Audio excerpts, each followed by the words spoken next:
Amigos, queridos irmãos, estamos retornando às nossas atividades ao vivo, né?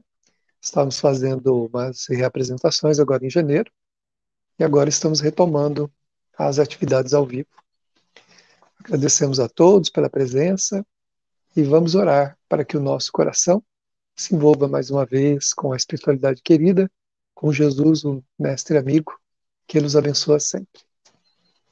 Vamos elevar o pensamento, agradecer ao Divino Amigo pelas bênçãos que nos tem concedido, que Ele possa continuar nos sustentando, nos auxiliando nesse caminho de autoentendimento, a fim de que possamos melhorar a nossa existência.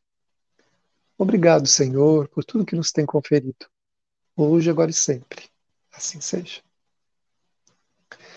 Nós estamos, então, dando sequência, né, ao trabalho que vínhamos fazendo do livro Rumo Certo, essa edição que temos aqui, da FEB, né, esse trabalho psicografado por Chico Xavier, de autoria do Espírito Emmanuel. E hoje, dando sequência, nós estamos no capítulo 15, intitulado Agressores e Nós. Então vamos ver o que o Emmanuel nos fala a respeito disso, né? Como é que nós fazemos diante das agressões, diante dos agressores? Todos, indistintamente, de alguma maneira, acabamos com alguma dificuldade com quem quer que seja. Mesmo que talvez nós não com a pessoa, mas muitas vezes as pessoas conosco. Então, diante daqueles, especialmente, que nos agridem, né, que nos trazem alguma dificuldade, como é que nós devemos agir? Vamos ver o que o Emmanuel nos diz nessa mensagem. Quase sempre categorizamos aqueles que nos ferem por inimigos, intoleráveis. Quase sempre, né? Não há dúvida de que a gente toma como inimigo aquela pessoa que nos fere. Entretanto, o Divino Mestre, que tomamos por guia, determina que venhamos a perdoar-lhes 70 vezes 7. Olha que interessante. Nós tomamos aquele que nos fere como inimigo. Mas, curiosamente, o nosso mestre, nosso guia, nosso modelo, nos diz que nós devemos perdoar sempre, né? 70 vezes, 7 vezes. Sempre. Então, para nós é um grande desafio isso. Mesmo porque esse perdão tem algumas características, né? Como nos ensina a doutrina espírita. O Emmanuel vai comentar um pouco a respeito de como nós podemos fazer isso. Aí ele continua aqui, né? Por outro lado, as ciências psicológicas da atualidade terrestre nos recomendam que é preciso desinibir o coração, escoimando-o de quaisquer ressentimentos e estabelecer o equilíbrio das potências mentais, a fim de que a paz interior se nos expresse por harmonia e saúde. Então, as ciências psicológicas diz que a gente tem que fazer o quê? Tirar do coração essas impressões e da mente, né? Tirar do coração e da mente qualquer tipo de ressentimento, para que a mente entre em um processo de equilíbrio e nós consigamos então ter paz. Será que é tão simples assim? Vamos ver. Como, porém, executar semelhante feito? Então pergunta-nos o Emmanuel, né? Já que é tido que a gente tem que tirar da mente, do coração, para ter o ressentimento, para ter paz, como é que faz isso? Compreendendo-se que o entendimento não é fruto de meras afirmativas labiais. Reconhecemos que o perdão verdadeiro exige operações profundas nas estruturas da consciência. Então não é simples a gente apenas não pensar na ofensa, não pensar na pessoa, colocar lá, né, de lado o processo que aconteceu. Será que é bem assim? Será que isso só resolve? Porque ele diz assim que não tem mágica. Não adianta a gente afirmar, né, dos lábios que perdoou. Não, eu perdoei. Eu perdoei fulano pelo que ele me fez, eu perdoei aquela pessoa pela atitude dela. Mas basta as palavras? Será que É simples assim. Ele diz assim que ao contrário, né? O perdão exige operações profundas nas estruturas da consciência. Então, ou seja, não é uma simples questão de palavras. É necessário providências para fazer um caminho até o perdão. Então, o perdão é um caminho que nós vamos percorrer. É uma estrada que nós vamos percorrer e ela tem o seu trajeto, ela tem as suas características que o Emmanuel vai nos ajudar a entender. Se a injúria nos visita o cotidiano, pensemos em nossos opositores na condição de filhos de Deus, tanto quanto nós, situando-nos no lugar deles. Analisemos o que estimaríamos receber de melhor das leis divinas se estivéssemos em análogas circunstâncias. Então, veja bem, é o se colocar no lugar do outro, né? Nesse sentido, também a gente pode se colocar no lugar do outro, porque a gente encontra alguém sofrendo, em dificuldade, né? Uma pessoa fez uma coisa, fez outra, a gente tenta se colocar no lugar dela. Mas quando se trata do perdão, do ofensor, o Emmanuel nos orienta também que a gente também se coloque no lugar do outro. E pensando o que Deus, que nós queríamos que Deus fizesse por nós, sendo nós também os ofensores, sendo que a gente seria o ofensor, né? Porque a gente costuma ter uma visão mais complacente, mais acomodada para conosco. Mas quando se refere aos outros, essa visão é sempre muito rigorosa, né? Muito dura. A gente tem uma postura bastante dura, né? Nem sempre tão misericordiosa, né? Como nós gostaríamos não, como nós gostamos que Deus tenha conosco quando cometemos os nossos enganos. À luz do novo entendimento que nos repontará dos recessos da alma, observaremos que muitos dificilmente estaremos sem alguma parcela de culpa nas ocorrências desagradáveis de que nos cremos vítimas. Veja bem, na grande maioria das vezes, as coisas que nos alcançam, elas teve aí uma participação nossa, direta, indireta, quiçá também de outra vida, né? Talvez o agressor que nos fere gratuitamente, né? Aquela pessoa que às vezes nos implica conosco, né? E tem uma atitude intempestiva, às vezes mal educada, grosseira, dura, né? Às vezes essa essa animalidade, né? Essa animosidade, não animalidade, essa animosidade, né? Que leva aos atos, muitas vezes de animalidade, sem dúvida, mas essa animosidade foi construída em outro momento. Muitas vezes agora, né, a gente muitas vezes age com um determinado comportamento que a gente acha que não tem problema nenhum, mas que para as pessoas tem. E elas vão acumulando aquelas expressões que não as agradam e no momento elas acabam devolvendo para nós em forma de dificuldade, né? Recordemos em silêncio os nossos próprios impulsos infelizes, as sugestões delituosas, as pequenas acusações indébitas e as diminutas desconsiderações que arremessamos sobre determinados companheiros, até que eles, sem maior resistência diante de das mesmas provocações, caem na posição de adversários perante nós. É o que o Emmanuel está tentando dizer, que muitas vezes, né, essa animosidade foi construída por nós, mas já nesta vida mesmo, né? É muito difícil que exista uma ação do outro tão cruel, tão dura, tão negativa assim, sem que haja uma construção dessa dificuldade. Então nós temos que tomar cuidado com os nossos relacionamentos, né? Da maneira como falamos com as pessoas, da maneira como agimos para com elas.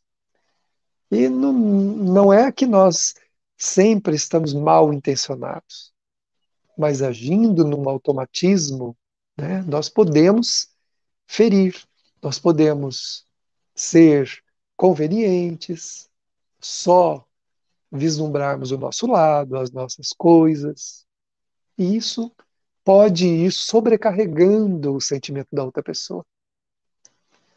Nem sempre somos completamente inocentes, pelo menos dessa vida, daquela situação que nos atingiu, principalmente quando ela surge no meio daqueles com quem convivemos, seja na família, na religião, no círculo de amizade, no trabalho profissional. Então, quanta vez, de nossa parte, faltou-nos aquele tato, aquele cuidado na convivência, no expressar-se diante do outro, no conter-se diante de um impulso, daquele nervosismo nosso, né, sem muita razão, mas que para nós naquele instante era realmente um transtorno emocional que nós estávamos vivendo, mas nós descarregamos isso no círculo de pessoas com quem convivemos. E aí, naturalmente, haverão aqueles que suportarão isso por muito tempo e talvez nunca reajam. Mas haverão aqueles que se voltarão contra nós, sentindo-se feridos mais e mais e mais e mais de uma vez, eles então se voltam e nos devolvem muitas vezes na mesma moeda. Então é importante que nós reflitamos sobre isso, né? Recordemos em silêncio. Não é preciso dizer para ninguém, mas nos nossos momentos aqui de recolhimento para o sono noturno, pensemos sobre isso. Na questão 919 do Livro dos Espíritos, Allan Kardec propõe aos espíritos venerandos sobre isso. E eles respondem: fazei o que eu fazia, né, enquanto estava na Terra. Isso nos responde Santo Agostinho. Passar em revista o nosso dia, a nossa fala, a maneira como nós tratamos os outros, se temos alguma coisa contra alguém, se alguém tem alguma coisa contra nós. Não temer multiplicar, diz Santo Agostinho, essas perguntas, essas inquirições, essas questões para nós mesmos, para que a gente vá levantando aos poucos aquilo que porventura esteja ocultado sob um véu da conveniência. Porque, para mim, mal é aquele que os outros me fazem. Nem sempre tenho consciência do mal que eu faço. Então é preciso passarmos toda a nossa vida em revista, todo o nosso dia, durante toda a vida, né, para que a gente adquira essa capacidade de se conhecer. Uma das coisas que ajuda muito a gente nessas questões de relacionamento é conhecer-se. Porque aí a gente se antecipa a muitas coisas dos outros, mas, sobretudo, se antecipa a muitas coisas que nós não faríamos mais se tivéssemos, então, pensado antes. Quando nos antecipamos, não fazemos. Se tivéssemos nos antecipado, não faríamos. Mas como não nos antecipamos, pensamos e sofremos depois pelo ocorrido. Efetuando o autoexame, não mais nos permitamos qualquer censura, e sim proclamaremos no coração a urgente necessidade de amparo da misericórdia divina em favor deles e a nosso próprio benefício. Ao fazer o autoexame, perceberemos que nós temos falhas também, que também somos imperfeitos, que também somos devedores perante a lei divina.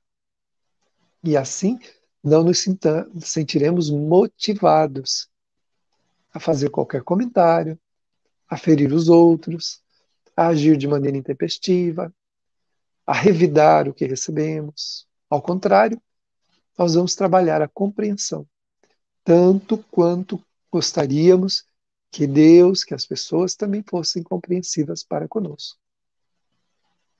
E isso é uma realidade que nós precisamos adotar. Senão, andaremos pela vida fazendo inimigos para todo lado. Porque todo aquele que nos contraria se transforma emocionalmente no nosso inimigo, naquele que muitas vezes não queremos por perto, não queremos contato, não queremos nenhuma relação. E, na verdade, eles não são nada mais do que nossos irmãos, filhos de Deus. Como diz Emmanuel aqui mais atrás, né? Na condição de filhos de Deus, tanto quanto nós. E onde é que eles estão situados perante ao processo evolutivo? Praticamente na mesma condição que nós. Muitas vezes não fazemos uma coisa, mas fazemos outra. Não há muita diferença entre os graus de evolução da humanidade, exceto alguns espíritos em missão que têm uma condição melhor, moral, uma condição evolutiva. A maioria da humanidade está nivelada nos seus defeitos, nas suas paixões, nas suas dificuldades. Então, não há quem de nós que tenha essa autorização moral para se voltar contra o outro. Então, ao fazer o autoexame, então a gente vai descobrir, que é o que nós citamos na resposta de Santo Agostinho da questão 919. Sugerimos que seja lida, ela é uma resposta grande, e ele dá detalhes nessa resposta, porque ele viveu isso. Por isso ele fala, fazei o que eu fazia enquanto eu estava na Terra. Enquanto ele estava encarnado, ele fazia o que ele colocou lá, não é uma teoria, ele não fala na teoria, ele fala de experiência própria. Porque o Kardec tinha feito uma pergunta e a resposta teria sido: conhece-te a ti mesmo. E o Kardec perguntou: mas então como colocar isso em prática? Aí ele responde: fazei o que eu fazia. E aí essa autoinvestigação, esse que o Emmanuel chama aqui de autoexame, né? O examinar-se de si mesmo, quanto mais a gente vai aprofundando a sonda, né? Para dentro da consciência, para dentro da nossa mente, para dentro do nosso sentimento, a gente vai percebendo quantas coisinhas tem para resolver, quantas pendências nós vamos guardando, deixando, né, ali guardada, que nos impede de ser feliz. Porque a felicidade sempre vem da liberdade que o Espírito concede a si mesmo, do romper com as amarras do mal, que muitas vezes nós mesmos vamos criando essas amarras criadas muitas vezes por nós. O sentimento é, é uma grande amarra quando negativo, que nos prende negativamente às pessoas, sem que muitas vezes elas estejam presas a nós, tendo se desvinculado daquele processo de desequilíbrio que ela teve. E nós permanecemos ali, no ódio, na mágoa, no ressentimento, enquanto vamos sofrendo os efeitos em nós mesmos. Então, diante de qualquer agressor, não está dizendo de agressor assim, de ofensas, somente ofensas graves, né? Qualquer ofensa, qualquer coisa que nos desagrade. Não mais diremos no singular, eu te perdoo. E sim reconheceremos a profunda significação das palavras de Jesus na oração dominical, ensinando-nos a pedir a Deus desculpa para as nossas próprias faltas, antes de as rogar para os nossos ofensores. E repetiremos com todas as forças do coração: perdoai, Senhor, as nossas dívidas, assim como perdoamos aos nossos devedores. Olha só como é complexo isso. Nós oramos a prece de Pai Nosso, mas nem sempre nos atemos que o perdão que nós pedimos para ter forças para sempre prosseguir, porque Deus não nos condena, também não nos livra da consequência do que fazemos, mas Deus nos ajuda sempre a continuar, a prosseguir construindo melhores valores do que aqueles que a gente tinha. Para que nós aumentemos o mérito dessa caminhada, ganhando mais recursos de crescimento, menos desconfortos, é necessário perdoar primeiro. Porque a oração que nós proferimos, sem perceber, nós mesmos dizemos a Deus: Senhor, perdoai-nos na medida que nós perdoamos os nossos devedores. Concede-nos o direito de errar por causa da nossa imperfeição, assim como também nós concedemos o direito de errar àqueles que, como nós, ainda se enganam. Será que nós não nos enganamos? Será que nós temos mesmo, passando a nossa vida em revista, todos os pensamentos, todos os sentimentos que desta vida já tivemos? Nós teríamos como reivindicar a nosso favor o direito de nos sentir ofendidos? Será que teríamos esse? Como pedir a Deus esse direito? Senhor, me dá o direito de me sentir ofendido, porque eu sou perfeito. Eu não machuco ninguém, eu não ofendo ninguém, eu nunca fiz nada contra ninguém, nem pensamentos, nem palavras, nem ações. Muitas vezes, na maledicência, nós estamos ferindo as pessoas sem perceber. Ao falarmos, ao comentarmos um mal de alguém, nós estamos criando uma atmosfera de prevenção naqueles que nos ouvem contra a pessoa de quem nós estamos falando, mesmo que não seja do nosso círculo de amizade, uma personagem, né, um personagem aí social, né, uma figura pública, seja lá quem for. Quando nós falamos do nosso ódio daquela pessoa, né, àquela pessoa, naturalmente estamos estimulando os outros a odiarem também. Pelo menos ficarem prevenidos contra aquela pessoa. E depois queremos ser felizes. Mesmo que tenhamos razão na, na questão que estamos comentando, ou seja, realmente a pessoa fez alguma coisa que não é muito agradável, que não é muito boa, né? Mesmo que seja, nós não temos o direito de transferir para frente as nossas impressões, de incitar as pessoas à violência, de incitar as pessoas ao desequilíbrio, a todo tipo de atitude intempestiva, desequilibrada, porque tudo que a pessoa fizer e sofrer no mundo das suas emoções, quando passar agora, a partir do nosso comentário, a ter em relação ao que nós comentamos, é também de nossa responsabilidade. Ah, mas ela tem o livre-arbítrio. Sim, ela tem o livre-arbítrio. Mas tem junto com o livre-arbítrio dela o nosso veneno. O veneno que nós transferimos para ela, pesando na economia das suas emoções, muitas vezes intempestivas, já desequilibradas. Quantos levantes, né, quanta violência, quantos, quantos desequilíbrios de toda ordem iniciam de um combustível que a pessoa recebe de alguém. Ela estava realmente no seu limite, mas estava aguentando. Que nós oferecemos aquele combustível. E a pessoa então explode, cometendo uma atitude nada recomendável. É de nossa responsabilidade também. É preciso que nós pensemos sobre isso, para que aprendamos a ver com mais compaixão, com mais misericórdia, com mais tolerância, com mais amor a todas as pessoas. Eu não estou aqui dando receita de bolo, não, né?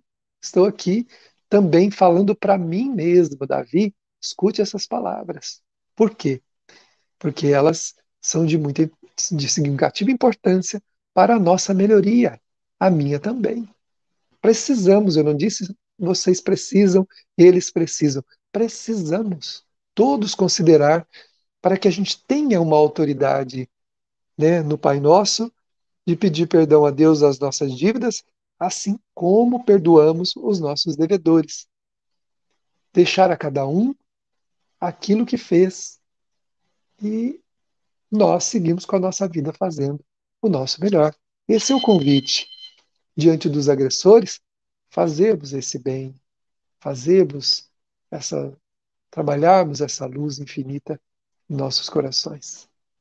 Fica aqui, então, a nossa contribuição para esse momento, para que nós tenhamos paz, para que nós tenhamos alegria, para que nós tenhamos esperança, não nos prendendo aos agressores, nem à agressividade, mas irradiando amor e paz por onde nós passarmos.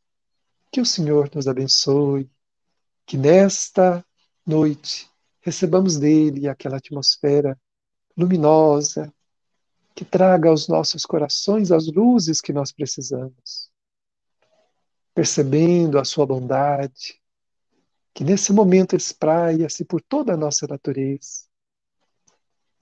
Podemos sentir-lhe o refrigério, seja qual for a dificuldade que estamos enfrentando. Jesus é a nossa luz, ele é o nosso caminho, ele é a bondade que nos auxilia a levantarmos nos momentos que caímos. Nesse instante, percebendo as vibrações amorosas, que nós possamos então buscar na luz infinita do amor de Deus, na luz infinita do amor de Jesus, a paz que nós precisamos através da sua claridade, clareando a nossa razão, clareando o nosso sentimento, clareando as nossas emoções. Obrigado, Senhor. Fica conosco, agora e sempre. Muito obrigado, meus amigos.